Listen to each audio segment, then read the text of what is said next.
Hola a todos y bienvenidos al episodio número 10 de Young Voices. En este episodio hablamos de cómo ser un educador internacional y los retos de la enseñanza en diferentes países. El primer tema fue cómo decide una persona dedicarse a la educación. El segundo, la vida de Mr. Ken, las dificultades que trajo la pandemia y cómo es enseñar en distintos países. No se olviden de escucharnos en YouTube, Instagram, Spotify y Facebook. American School Foundation of Chiapas. Esto es Young Voices.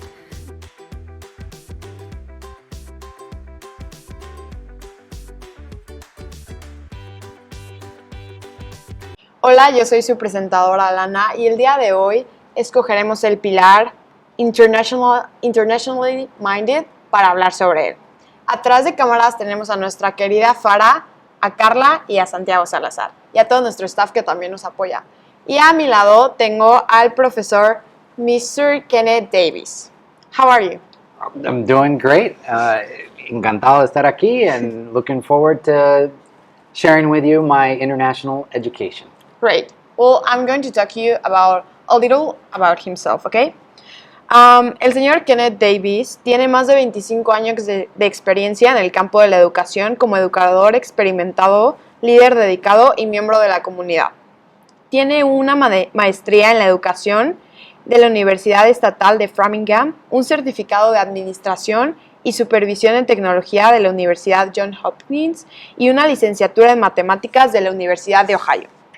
Su experiencia educativa le ha permitido trabajar en colegios internacionales en Bolivia, Venezuela, Guatemala, Honduras y México, brindándole un amplio conocimiento del idioma español y la cultura latinoamericana. Actualmente, el señor Davis es el director de la American School Foundation of Chiapas. ¿Cómo decide una persona dedicarse a la educación? La educación en general. Education is a vocation. Ahí la gente en educación no lo están haciendo por ganar mucha plata ni eso. Es queriendo compartir con el mundo lo que sabe. In me, personally, I have a good skill to be able to help others understand various scenarios, various situations, whether it's my math students, why they should learn math topics, or if it's the teachers and how they should learn new innovative techniques in the teaching.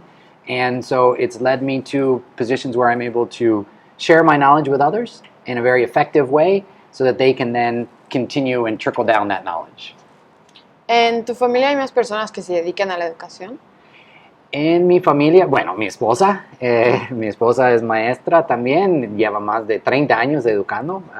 But in my immediate family, I have 4 brothers, all boys, or 5 boys, and my parents are doctors. I have one brother who is in the Navy, another brother is in technology, another 2 brothers are chefs and pastry chefs, culinary chefs, so I'm the only teacher of the bunch. You mentioned that your wife is an educator. Did you both met on those areas? Yeah. So, I mean, I could go on forever, but I'll give you the quickest version of our story. So I went to Ohio University, and I was taking mathematics classes. One of my professors was Guatemalan, and he helped me get my first job teaching at the American School of Guatemala. He got me in contact with the head of the school. This is way back when we were dealing phone calls and faxes, not the internet and everything right now. Got my first job there, and he said, when you go there, you're going to fall in love, get married, and spend the rest of your life in Guatemala. Well, after about a month there, I did fall in love. After 9 months, got engaged. After a year and 9 months, got married, and spent a good part of my life, 17 years, in Guatemala. But we've taken our talents, hemos ido a otros países, and so I didn't get to stay everywhere in Guatemala, but being here in Tuxtla, siente muy guatemalteco también. Sí, bueno, no he ido a Guatemala, pero pues yo creo que sí. Tiene que. ¿Sí? Lo tendremos en cuenta. ¿En qué tipo de escuela estudiaste? Bueno, yo estudié en una escuela pública en los Estados Unidos, Cleveland, Ohio. Just a normal public school, West Geauga High School in Chesterland, Ohio. Shout out to all my friends and families back there. Then I went to a university, State University, Ohio University. And then from there, just everything turned international. And so born and raised in Ohio, but I've lived more years in Latin America than I have in the U.S. Mr. Ken, ¿cuál consideras que fue la etapa más difícil, like being a student? Wow. What's been the hardest time being a student? Yeah. I think maybe that's part of the reason why I like teaching. I've been a student of teachers that have certain predetermined expectations or ideas of who you are as a student, whether that, like prejudices, right? I had one teacher who said, oh, you're Jeff's little brother. Oh, okay, I know exactly how you're going to be in my class. And I'm not my brother. I'm somebody different.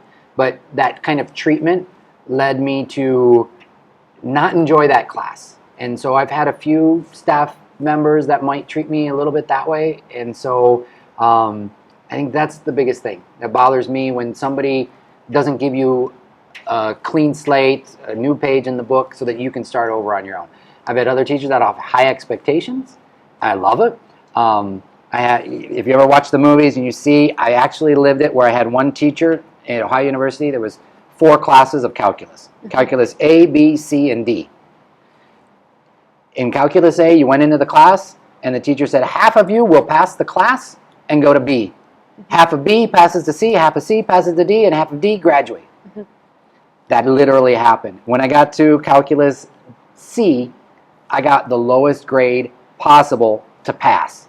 And I told the teacher, should I take it again? He's like, did you pass? I go, yeah. Don't. Continue. But those high expectations are good to have. So, yeah. I don't think I like them a lot, because I also have a brother, and like I was in another school before coming in here. So like when I came in here, like I was the brother, like the sister of my brother, and it was a little bit awkward because he was a little bit more crazier than me, like in the classroom. Sure. Like I behaved a little bit more good than he did. So like when I start going to a class with a teacher that he had taught my brother, it was weird because my brother is very intelligent. He's lazy, but he's very intelligent. So like the teacher expected like a lot from me. So I was a little bit worried that I couldn't fit like the standards that he would put on me. So sometimes it's good, but sometimes... Yeah, no, you get me. I know where you've been. I know where you've been. ¿Tuviste algún profesor que cambiara tu manera de ver las cosas? Eso sí. Muchos. Tuve muchos profesores. Where to start? My Spanish teacher in middle school, Senora Sparlin, this little woman, I mean, no more than 5 feet tall, like 1.60 or something along those lines. She knew karate, and she was Puerto Rican, and she was just dynamic. I had one of my science teachers who just was a real nice guy, and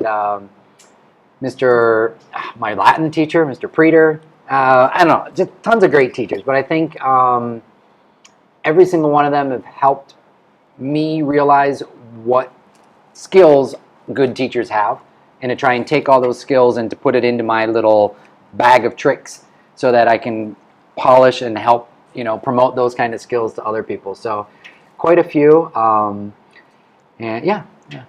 And since you were a kid, did you knew that you wanted to be a teacher? I knew I wanted to be a teacher sometime in middle school, maybe early high school, 9th grade. I'm Catholic, and so in order to help some of the students with their first communion classes, I actually was teaching some of those. And so I realized that I enjoyed teaching at that point, and so being able to be doing that while I was still in high school made me realize, okay, I want to be a teacher. So it actually helped me a lot when I went to college. I knew exactly what I wanted to do. I wanted to get a major in mathematics and get a bunch of certifications so I could teach on the side. And once I did that, my senior year became super fun because I did all of the required math and teaching for my 9th, 10th, and 11th grade when I was a freshman, sophomore, and junior. And so by the time I was a senior, the only thing I needed to graduate was more credit hours. So my senior year, I got to take classes like diving and tennis classes and wilderness survival, where the final was 2 nights that you had to spend in the woods with nothing in your pockets. Of course, that's what I did. And then all the other people who were in the class had their pockets filled with like Snicker bars and everything else. I'm trying to, live off the land. Anyways, fun stuff. ¿Cómo debe iniciar una persona en la educación? ¿Hay muchas opciones, materias y niveles? See, there's tons of ways to get into education. One of them is what I did directly. I know I'm going to be an educator. One thing I did a little different was, just in case I didn't want to be a teacher, I got my degree in mathematics so I could move into a math field if I wanted. If you want, you can get a full-on master, a teaching degree as a bachelor's. This day and age, we're also seeing a lot of people that will take whatever degree they might have gotten in college, engineering, art, sciences, English, whatever, and they maybe had some career and they're looking for a second career, so then they can take that as a base, get a degree or a certificate to teach, and now they can become teachers of that area. So they become experts in their field, and they can bring that kind of knowledge. So there's a lot of different ways to get into the teaching. I've even seen people where they'll just graduate from college and they'll go over to Asia, to Korea, to all those areas where they're going to teach English. And then all of a sudden, wow, I really enjoy teaching English. So then they get certification to teach English, and now they might come and be an English teacher. And, I believe we have some here at our school, which are excellent English teachers. And I think it's very easy to see the difference between someone that, like you, that since middle school you said that you wanted to be a teacher, because we have a lot of teachers like that in here, that you can feel that they really wanted to teach since they were young. And you can feel like how does their body feel when they are like near you trying to share their knowledge. No, and as I said earlier, teaching's a vocation, and what you want are teachers that they know their subject, but they're also passionate about their subject. If I teach math class and I am not excited about math, students are not going to want to learn that math. ¿En qué momento comienzas a enseñar en diferentes países? Desde el inicio. Nunca he tenido un trabajo profesional de maestro en los Estados Unidos. So I graduated from the university. I did student teaching, which is part of the curriculum. And then from there, I graduated in November 1995. And in January 1996, I was teaching at the American School of Guatemala. ¿Cuáles son las dificultades de enseñar en otros países? Las dificultades no es tanto la enseñanza. It's not all about teaching. It's more about being part of the community. Being in an international scenario where you don't have your family nearby. You don't have the luxuries that you may have had when you're in the States. So when international teachers come over, you have to make sure that they understand the culture, that they're part of the community, because they're isolated, right? So when I came over, I spoke some Spanish, and I got in touch with the Spanish speakers, y ahí ya fui de fiesta a fiesta y conociéndolos, y eso me abrió muchas oportunidades. Pero sí, he visto a través de los 20 y pico años, muchos, no muchos, pero los que fracasan son los maestros que vienen, no quieren integrarse, piensan que vienen de vacaciones, a conocer, solo hacer un trabajo, no es vocación, no quieren interactuar con la comunidad, and they just become isolated and frustrated. I mean, think about how you were with COVID. Imagine living like that, and you have a choice of being outside, but you've decided, no, I'm going to stay by myself. And so I think it's the international teaching is more about connecting with the culture of where you are. To understand you're a guest. I'm not trying to make Tuxtla, ASFC, the Guatemalan or the Honduran or the other schools that I've been at. I'm not trying to make this the school that I was at in Ohio. I'm trying to bring what I have and make it a better school in Tuxtla. Yeah. When you lived in the United States, did you have a very good Spanish? No. No. I go back to the U.S. and I visited my high school teacher, Mr. Houston, Senor Houston. And I talked to him, and I cannot fathom how I learned Spanish from him. Because his Spanish is exactly how you expect the gringo to speak Spanish. Hola, ¿qué tal? ¿Cómo está? Yo soy Mr. Kenneth Davis. Sí, yo soy de los Estados Unidos. Así empecé yo a hablar. No poder conjugar verbos. Rojo, donde baño. Así empecé. Sí. Pero era de empezar, de hacer un esfuerzo de mi parte. Ahí en la mañana me van a ver entrando y les voy a estar hablando en inglés. No porque quiero imponer el inglés, sino para abrir esa puerta. Y cuando yo vine a hacer educación internacional, yo tenía que abrir mi puerta primero de aprender el español. And so, I think my Spanish has gotten a little better. And every country that I go to, I learn a little bit of the accent. So Guatemala is the biggest, but when I was in Caracas, I speak in Caraqueño and everything else. And sometimes it's good and sometimes it's bad. I think my wife doesn't like those accents sometimes. So there we are. And what about like the slangs? Like what? The slangs, like las palabras cotidianas. Oh, slang. I've picked them up everywhere. Some of the ones that I like are just the differences of Spanish in such a short, a small area. Yeah. For example, every country that I've been to has a different word for kids. Like the technical word, children, right? But in the States, we're going to call them kids. In Guatemala, they're patojos. And here, what are you guys called? ¿Cómo le decimos a los niños? ¿Escuincles? Escuincles, I've heard escuincles. Chamo would be a word that you might see. Anyways, those are fun ones. The other is, there's some specific words that are really interesting. Papaya and watermelon, popcorn, and straw. But I challenge you to go and find out what those are in all the different countries. And you're going to see popote, pajilla, you're going to see for sandia, what's that?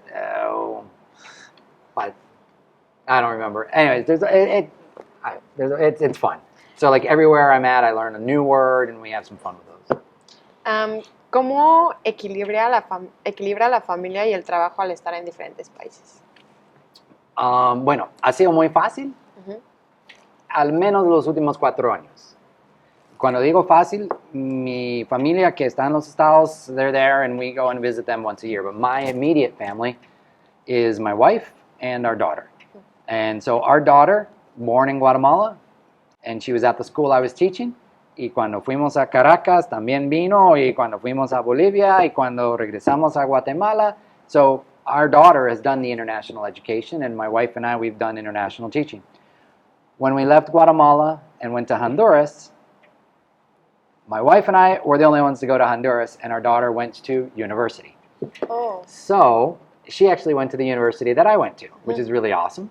And she's going to be graduating this year in May. Our daughter's 21. She's graduating triple major, and she is awesome, and we love her, Annalise. She's great. And so I think one of the best things about her is the ability of giving her that bilingual education. And that's something that I see as a parent, and I see it as an educator, and that's something that I want to make sure ASFC, Tuxtla, I want to make sure you have it. When you leave this school and you graduate, I want all the doors open for you that we can open and help you do it. And so being bilingual, getting you that tech, getting you, experience with podcasting and other things along those lines. So you have an idea of what opportunities are out there. I can tell you, I could have won in the Olympics, javelin. You know what the javelin throw is? Javelin, right? I could have gotten a gold medal. The problem is, nobody ever showed me how to throw a javelin. I've never touched a javelin. I don't know what to do. Nobody opened that door. And that's what we want to do. Continue to open those doors for you guys. American School Foundation of Chiapas. Esto es Young Voices. Hola, vine. Muy buenas tardes. Perdón por ese abrupto corte. Pues como saben, me llamo Carla y ahora vamos a pasar a la pequeña dinámica. Lana, ¿nos explicas un poco más de eso? Claro que sí. La dinámica consiste en que le vamos a preguntar a Mr. Ken que describa vivencias con las siguientes palabras que vamos a mencionar. A ver, dile la primera hermosa palabra. La primera palabra es familia o family. And you just want... You have to say an experience Okay. Oh, yeah, using I can the elaborate. word. Okay. Yeah. Oh. Family is everything. Is that it? Or you want more? You tell me. Musiquita. Oh, sí. El violín más pequeño del mundo, por favor.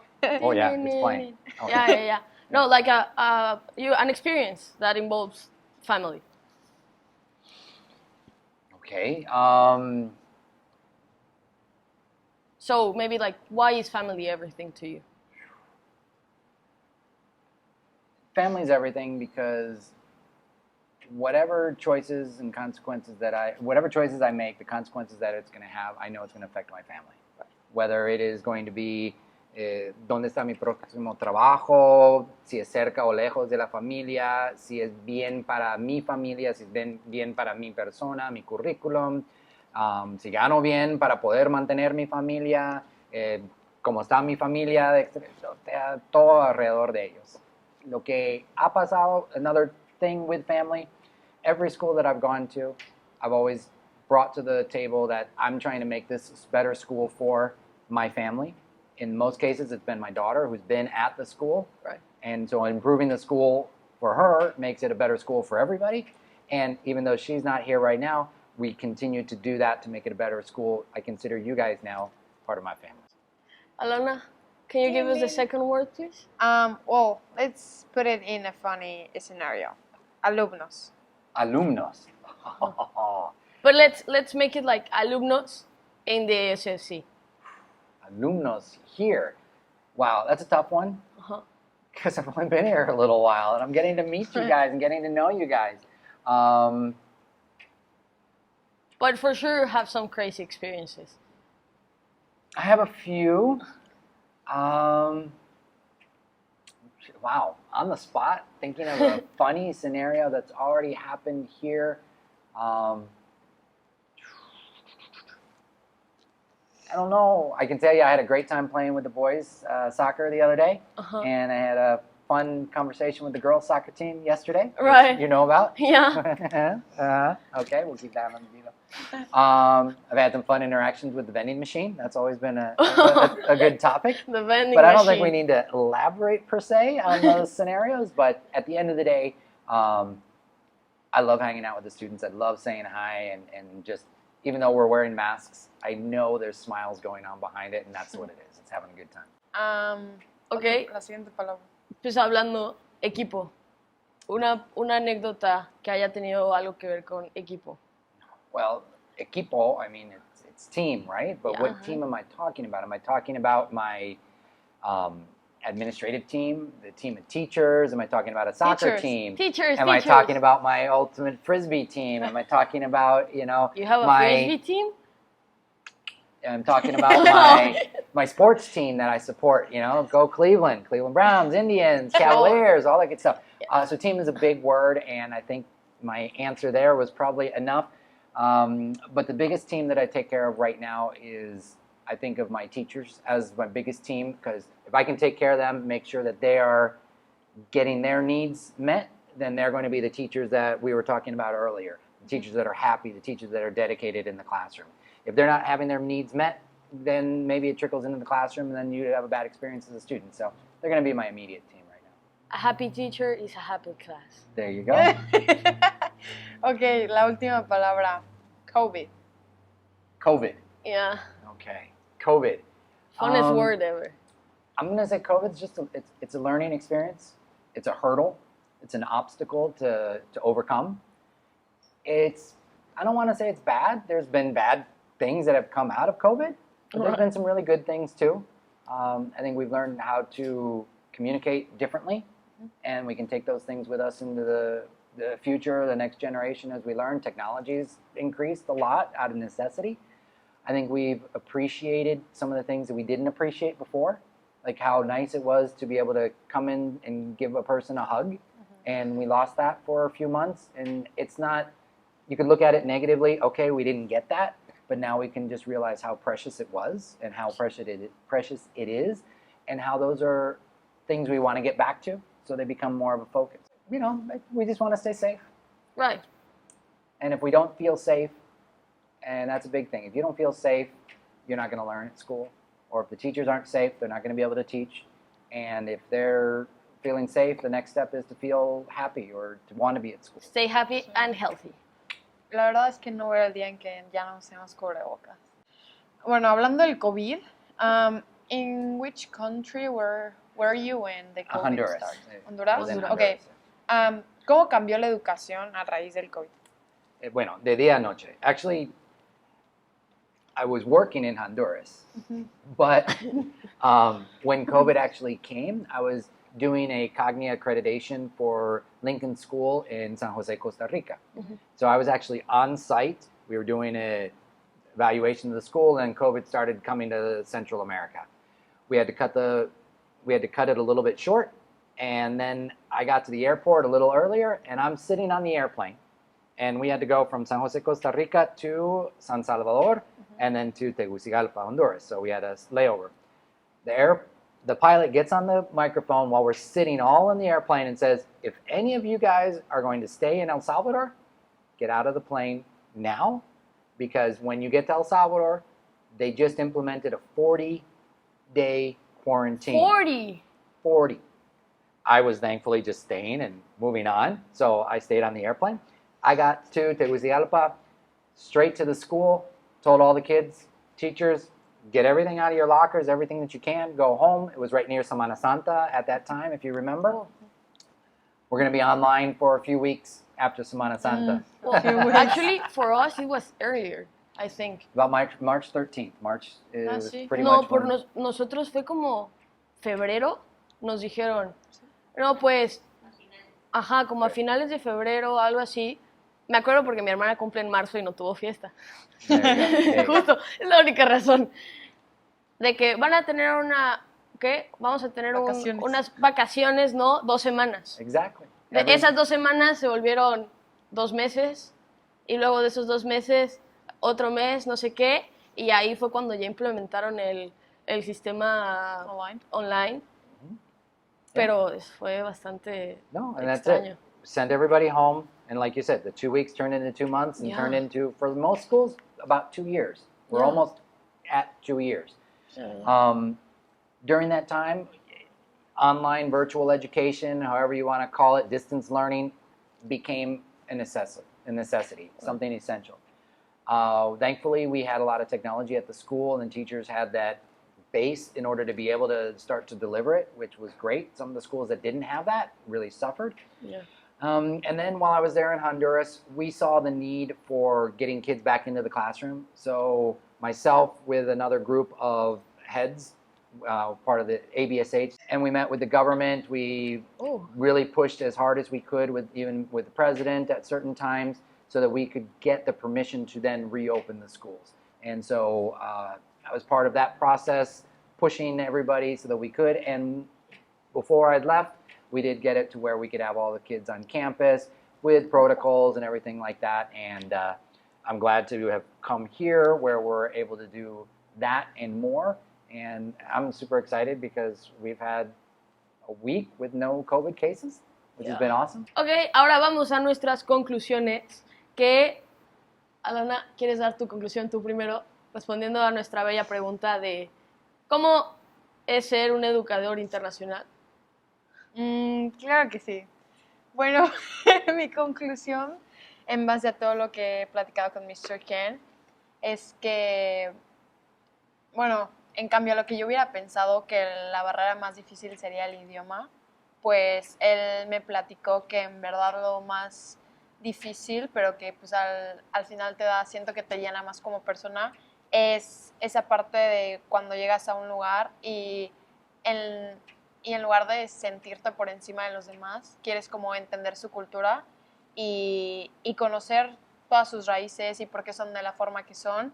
Y en base a conocerlos de esa forma puedes aprender cómo les puedes inculcar ciertos conocimientos.